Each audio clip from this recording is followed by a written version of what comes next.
all I can say tonight is wow. You can see it behind me. It's still raining. This is one of our tents for the guests.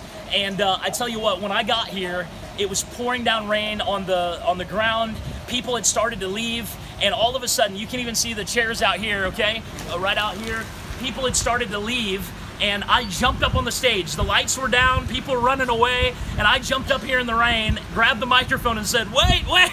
I was like, listen, if you will stand in the rain, I'll stand here and preach. And everybody stopped and they cheered, and we preached a message tonight. I tell you what, the enemy tried to send a storm to stop God's movement tonight, and it didn't work.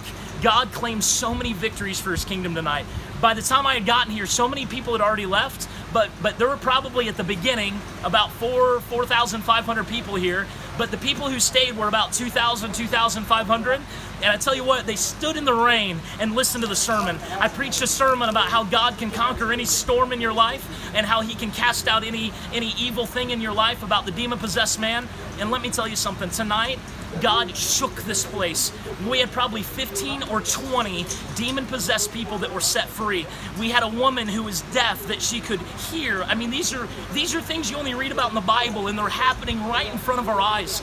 And tonight we had over 75 first-time decisions for Jesus. Let me tell you something. If everybody would have left, none of that would have happened. But because of God's grace upon this place, we had so many people delivered, so many people set free, and we had so many people accept Jesus for the first time in their lives.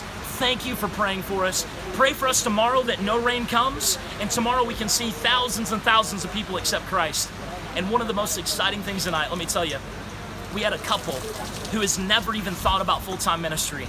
And when they were one of our volunteers, a man and a wife. And when they saw God moving tonight, they came forward and said, listen, I want to give my life to do ministry and save people's souls. Isn't that awesome? That's why we're here, man. We're here to raise up people, to send them out, to make disciples, to set people free, and to multiply this movement all over the city and all over the nation.